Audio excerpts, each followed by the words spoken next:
Yes kidnap కేసులో మొదట ఆమె నిందితురాలు మాత్రమే కొన్ని గంటల్లోనే ప్రధాన నిందితురాలుగా మారిపోయింది. కిడ్నాప్కి పక్కా ప్లాన్ వేసింది ఆమెనని తేల్చారు పోలీసులు. అక్యూజ్డ్గా తేలడంతో జైలుకు పంపించారు. బెయిల్ పిటిషన్ వేయడంతో నేర చరిత్ర కలిగిన వ్యక్తి అంటూ రిమాండ్ రిపోర్ట్లో పొందుపరిచారు. అసలు A2గా ఉన్న ఆమె A1గా ఎలా మారింది? ఆమెకు బెయిల్ వస్తుందా లేదా? మొదట A1గా ఉన్న వ్యక్తిని పోలీసులు విడిచిపెట్టడం వెనుక ఏం జరిగింది? బోయిన్పల్లి కిడ్నాప్ కేసులో అరెస్ట్ అయిన భూమా అఖిలప్రియ నేర చరిత్ర కలిగిన వ్యక్తిగా పోలీసులు ముద్ర వేశారు. హఫీజ్పేట ల్యాండ్ సెటిల్మెంట్లో ప్రవీణ్ రావు సోదరుల కిడ్నాప్ వెనుక ప్రధాన సూత్రధారి అఖిలప్రియ అని తేల్చారు. కోట్ల విలువ చేసే ఈ భూ వివాదంలో మొదటగా ఏవి సుబ్బారెడ్డిని ప్రధాన నిందితుడిగా భావించిన పోలీసులు అఖిలప్రియను A2గా తేల్చారు. కిడ్నాప్కు పాల్పడిన సమయంలో ఇంట్లోని సీసీ కెమెరా దృశ్యాలు, ఫోన్ కాల్ డేటా, బాధితులు ఇచ్చిన వివరాల ఆధారంగా పోలీసులు అఖిలప్రియ మెయిన్ అక్యూజ్డ్ అంటూ రాత్రికి రాత్రే రిమాండ్ రిపోర్ట్లో చేర్చారు. ప్రస్తుతం చెంచలగూడ జైల్లో ఉన్న అఖిలప్రియకు ఖైదీ నెంబర్ 1509ని కేటాయించారు. గర్భిణి కావడంతో తరచూ ఫిట్స్ వస్తూ ఉండడంతో బెయిల్ మంజూరు చేయాలని ఆమె తరపు న్యాయవాది దాఖలు చేసిన పిటిషన్పై కోర్టు ఇవాళ తీర్పు ఇవ్వనుంది. ప్రస్తుతం అఖిలప్రియ జైలు వైద్యుల సంరక్షణలో ఉన్నారు. ముందుగా ఈ కిడ్నాప్ కేసు వెనుక ల్యాండ్ సెటిల్మెంట్ ఉందని తేల్చారు పోలీసులు. బాధితులు ఇచ్చిన ఫిర్యాదుతో ఏవి సుబ్బారెడ్డిని A1గా చేర్చారు. ఆయన అదుపులోకి తీసుకుని విచారించారు. సుబ్బారెడ్డి స్టేట్మెంట్ని రికార్డ్ చేశారు. ఈ వివాదంతో తనకెలాంటి సంబంధం లేదని, అఖిలప్రియతో తనకు మాటలే లేవని అన్నారు. తానిప్పుడు ఎప్పుడు పిలిచినా సరే విచారణకు వస్తానంటూ చెప్పడంతో ఏవీకి 41A CRPC కింద నోటీసులు ఇచ్చి విడిచిపెట్టేశారు. బాధితులు ఇచ్చిన సమాచారంతో అఖిలప్రియనే కిడ్నాప్కి స్కెచ్ చేశారని, కిడ్నాపర్లు ఆమెతో ఫోన్లో మాట్లాడారని తేలడంతో A1గా చేర్చారు. అయితే రిమాండ్ రిపోర్ట్ పూర్తిగా చూడకుండానే తన సోదరిపై చర్యలు సరికావన్నారు అఖిలప్రియ సోదరి మౌనికారెడ్డి. హైదరాబాద్ పోలీసులు పక్షపాతంగా వ్యవహరిస్తున్నారని మౌనిక ఆరోపించారు.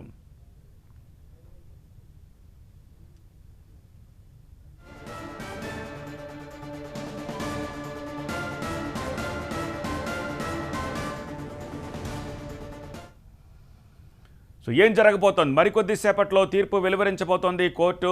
అఖిలప్రియకు బెయిల్ దొరికే అవకాశాలు ఉన్నాయా లేవా? మరింత సమాచారం మా ప్రతినిధి విజయ్ అందిస్తారు. విజయ్,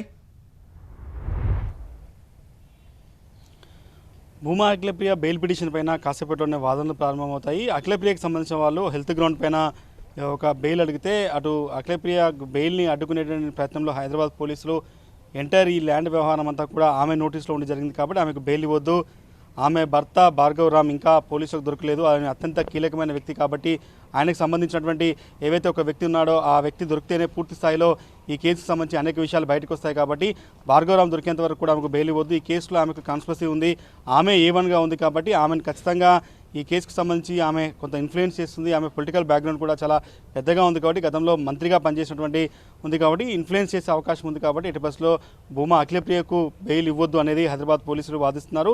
ఇదే విషయం పైన ఈరోజు హైదరాబాద్ పోలీసులు కౌంటర్ దాఖలు చేశారు. నిన్న రిమాండ్ రిపోర్ట్లో ఆమెను A1గా తీర్చిన తర్వాత ఈ కేసుకు సంబంధించి అంతా కూడా పూర్తిగా ఈ యొక్క కిడ్నాప్ వ్యవహారం వెనకాల అంతా కూడా ఈ అఖిలప్రియతో పాటుగా భార్గవ్కి తెలుసు కాబట్టి వాళ్ళిద్దరి స్టేట్మెంట్స్ కోసం ఇప్పటికే అఖిలప్రియ అరెస్ట్ అయ్యి జైల్లో ఉంది.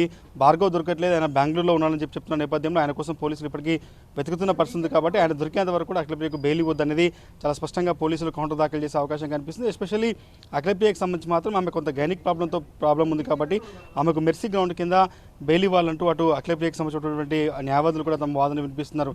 ఇదంతా ఒకవైపు ఉంటే రిమాండ్ రిపోర్ట్లో కొన్ని కీలకమైన విషయాలు ఈ ల్యాండ్కి సంబంధించి ఏవి సుబ్బారెడ్డి కావచ్చు, లేదంటే అఖిలప్రియకి సంబంధించి మొత్తం అన్ని విషయాలను కూడా 2016 నుంచి ఏం జరిగింది అనేది రిమాండ్ రిపోర్ట్లో మెన్షన్ చేసిన నేపథ్యంలో అఖిలప్రియ బెయిల్ పిటిషన్ పైన ఈరోజు కీలకమైన వాదనలు జరగనున్నాయి. భార్గవ్ రామ్ దొరికేంత వరకు కూడా పోలీసులు చాలా కీలకంగా ఈ కేసుకు సంబంధించి అఖిలప్రియ కీలకంగా చూస్తున్నారు కాబట్టి అఖిలప్రియ బెయిల్కి సంబంధించి మాత్రం కాసేపట్లో ఉన్న వాదన జరిగిన తర్వాత తీర్పు వచ్చే అవకాశం కనిపిస్తుంది. ఇక ల్యాండ్ వ్యవహారానికి సంబంధించి ఎవరి వాటా ఎంత, ఇది ఒక ఫర్మ్గా ఉంది, ఒక ఎస్టేట్స్ పేరిట ఒక కంపెనీ పేరిట ఈ ల్యాండ్ ఉందని నేను మౌనిక చెప్పిన నేపథ్యంలో ఎవరైనా ఈ కేసుకు సంబంధించి తాము ఎక్కడా కూడా ఈ కేసులో ఎక్కడ బెదిరింపులకు కానీ ఫ్యాక్షనిజం చేసి ఆ ల్యాండ్ లాక్కోవాలని చూసుకోవట్లేదు, మాకు కూడా వాటా ఉంది, భూమా నాగిరెడ్డి పేరు దాంట్లో ఉంది కాబట్టి మాకు రావాల్సిందే అడుగుతున్నట్టుగా భూమా మౌనిక చెప్తున్నారు. ఓవరాల్గా ఈ ఇష్యూ ఒకవైపు పోలీసుల ఇన్వెస్టిగేషన్లో ల్యాండ్ వ్యవహారం కూడా ఇంకా పూర్తి స్థాయిలో ఇన్వెస్టిగేషన్ చేయాల్సిన అవసరం ఉంది కాబట్టి ఒకవైపు పోలీసులు మిగతా వ్యక్తులు ఎవరైతే ఇన్కమ్ ట్యాక్స్ రూపంలో వాళ్ళు వచ్చినటువంటి వ్యక్తులు ఎవరైతే ఉన్నారో వాళ్ళందరినీ కూడా విచారించి అరెస్ట్ చేయాల్సి ఉంది కాబట్టి అఖిలప్రియను బెయిల్ ఇవ్వద్దంటూ పోలీసులు కౌంటర్ దాఖలు చేసే అవకాశం అయితే కాసేపట్లో కనిపిస్తుంది.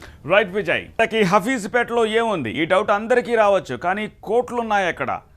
కాకతోపే నోట్ల రూపంలో కాదు భూముల రూపంలో ఒకప్పుడు హైదరాబాద్ అంటే కోఠి, హ్యాబిట్స్, నెక్లెస్ రోడ్ ఇలా ఉండేవి. కానీ ఇప్పుడు హైదరాబాద్లో డబ్బంతా శివార్లోనే ఉంది.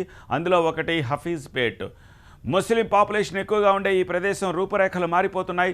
చూడబోతే ఇంకేదో పెద్ద యాక్టివిటీ భవిష్యత్తులో హఫీజ్పేట కేంద్రంగా వస్తుందా అన్న అనుమానం కలక్క మానదు.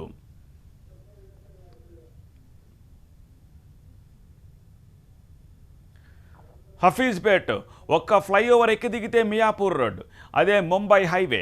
మియాపూర్ నుంచి హఫీజ్పేట్ మీదుగా కాస్త ముందుకెళ్తే సైబర్ సిటీ జంక్షన్ లాంటి కొండాపూర్ వస్తుంది. అక్కడి నుంచి హైటెక్ సిటీ వాకబుల్ డిస్టెన్స్ అనే చెప్పాలి. ఇదే హఫీజ్పేట్ నుంచి ఫ్లైఓవర్ కిందగా మరో రోడ్డు ఉంది.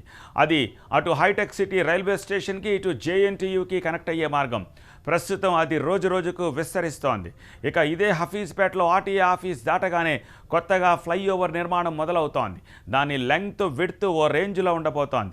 అది కనుక పూర్తయితే గచ్చిబౌలికి రాచమార్గమే. అంటే హఫీజ్పేట్ ఏరియాలో నివాసం ఉండే ట్రాఫిక్ ఇబ్బందులు లేకుండా హైటెక్ సిటీకి, గచ్చిబౌలికి పరుగులు పెట్టేయచ్చు. ఇక ఇక్కడే ఆర్టీఏ ఆఫీస్కు ఆనుకుని కొత్తగా మరో డబుల్ లైన్ రోడ్ నిర్మాణంలో వచ్చింది. అది హైటెక్ సిటీకి ప్రత్యామ్నాయమో లేదంటే జేఎన్టీయూకి కనెక్టివిటీయో కానీ విస్తరణ మార్గం మాత్రం వేగంగా జరుగుతోంది.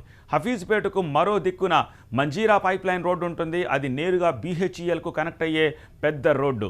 కొండాపూరు, కొత్తగూడ చౌరస్తా దాటిన తర్వాత వచ్చే బొటానికల్ గార్డెన్ ఆనుకుని మరో రోడ్డు ఇప్పటికే ఫుల్ బిజీ అయిపోయింది. అక్కడ పాపులేషన్ పెరుగుతోన్న క్రమంలో దగ్గరలో ఉన్న హఫీజ్పేటకు గిరాకీ పెరిగింది. పైగా హఫీజ్పేట వెనుక నుంచి బొటానికల్ గార్డెన్ రూట్కి కనెక్టివిటీ ఉంది. ఇలాంటి వాల్యుబుల్ ప్లేస్లో ఉంది ప్రస్తుతం మిస్టరీగా మారిన ఈ వివాదాస్పద స్థలం. ఆ ఏరియాలోనే అనేక లిటిగేషన్ ల్యాండ్స్ ఉన్నట్టు చెప్తున్నారు ఏంటి, నిజానికి సీమ గ్యాంగ్ వచ్చి కిడ్నాపులు చేసే స్థాయికి 50 ఎకరాల స్థలం కారణమైందంటే లిటిగేషన్స్కి ఇంతకు మించి ఉదాహరణ ఏం కావాలి. హఫీజ్పేట్ కనెక్టివిటీ చూసాం. ప్రత్యేకించి 100 కోట్లు పలుకుతోన్న వివాదాస్పద ల్యాండ్ ప్రత్యేకత ఏంటి, దానికి ఉన్న లింక్స్ ఏంటి, మరింత సమాచారం మా ప్రతినిధి రాకేష్ అందిస్తారు. మొన్న రాత్రంతా హైదరాబాద్ పోలీసులను పరుగులు పెట్టించిన కిడ్నాప్ హైడ్రామా.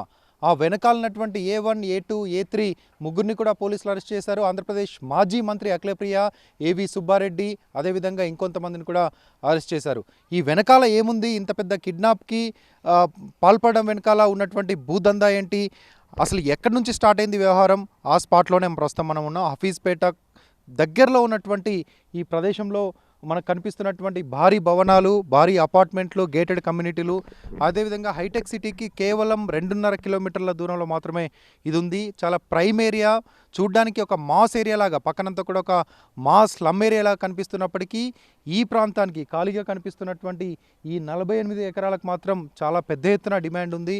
100 కోట్లకు పైగానే మార్కెట్లో దీనికి రేట్ ఉంది. ఎందుకు అంటే ఈ కిడ్నాప్కి కారణం ఏంటి, కిడ్నాప్ వారికి తెగించేటువంటి అవసరం ఏవి సుబ్బారెడ్డికి కానీ లేకపోతే అఖిలప్రియ కానీ ఎందుకు వచ్చిందో ఒకసారి పరిశీలిద్దాం. ఎందుకంటే దానికి కారణం ఈ ల్యాండ్ అంత టెంప్టింగ్గా ఉన్నటువంటి ప్రైజ్. వాళ్ళు కొన్నప్పుడు అంటే 2016లో ఇప్పుడు బాధితులు ఎవరైతే ఉన్నారో ప్రవీణ్ కుమార్ బ్రదర్స్, వాళ్ళు కొన్నప్పుడు ఈ ల్యాండ్ అంతా ప్రైమ్ లొకేషన్ కాదు. ఆ తర్వాత ఇక్కడ డెవలప్మెంట్ పెద్ద ఎత్తున మొదలైంది. హైటెక్ సిటీ చాలా దగ్గరలో ఉంది. ఆ తర్వాత అన్ని డిస్ప్యూట్స్ ఉన్నాయి. ఆ డిస్ప్యూట్స్ అన్ని మెల్లమెల్లగా తొలగిపోయాయి. ఇప్పుడు హాట్ కేక్లా ఈ ల్యాండ్ మారింది. ప్రస్తుతం మనం చూస్తున్న ల్యాండ్ పక్కనటువంటి గేటెడ్ కమ్యూనిటీలను కూడా కొన్ని 100 అపార్ట్మెంట్లు, కొన్ని 100 విల్లాస్, గేటెడ్ కమ్యూనిటీలు మనకు కనిపిస్తున్నాయి. హైదరాబాద్లో ప్రముఖ నిర్మాణ సంస్థలన్నీ కూడా ఇక్కడ కన్స్ట్రక్షన్ చేస్తున్నాయి. అవన్నీ కూడా మనం క్లియర్గా చూడొచ్చు.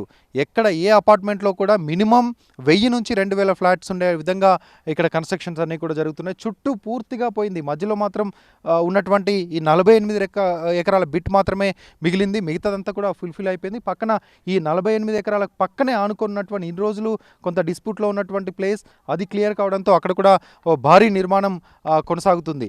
అయితే మొదటగా ఈ ల్యాండ్ కొన్నప్పుడు దీని చుట్టూ అన్నీ కూడా వివాదాలు. అప్పుడు భూమా నాగిరెడ్డి బతుకున్నారు, ఆయన కొంత ఇన్ఫ్లుయెన్స్ చేస్తూ ఉండేవాళ్ళు, దీనికి కొంత సెక్యూరిటీ పెడుతూ ఉండేవాళ్ళు. ఆ తర్వాత అక్కడ నుంచి ఈ భూమి చేతులు మారిన తర్వాత అప్పుడు కూడా వివాదాలు ఉన్నాయి. కొత్తగా కొన్నటువంటి ప్రవీణ్ రావు బ్రదర్స్ దీన్ని క్లియర్ చేసుకున్నారు. దీంట్లో పొజిషన్లో ఉన్నటువంటి ఏవి సుబ్బారెడ్డితో కూడా వాళ్ళు సెటిల్మెంట్ చేసుకున్నారు. ఆ తర్వాత పూర్తి హక్కుదారులుగా దీనికి ప్రవీణ్ కుమార్ అండ్ బ్రదర్స్ ఉన్నారు. అంటే హైదరాబాద్లో చాలా ఉన్నాయి. పాగా ఫ్యామిలీకి సంబంధించినటువంటి ల్యాండ్స్ కానీ, నిజాం ఫ్యామిలీకి సంబంధించినటువంటి ల్యాండ్స్ కానీ, ప్రభుత్వ భూములు కానీ ఇలా అన్యాక్రాంతం అవడంలో చాలామంది భాగస్వామ్యం అయ్యారు. ఇటు తెలంగాణలో ఉన్నటువంటి కొంతమంది మాఫియా అనుకోవచ్చు, ఆంధ్రప్రదేశ్ ఉమ్మడిగా ఉన్నప్పటికీ అక్కడ రాయలసీమకు సంబంధించినటువంటి కొంతమంది నేతలు అనుకోవచ్చు, చాలా పెద్ద ఎత్తున ఈ భూదందలో ఉన్నారు.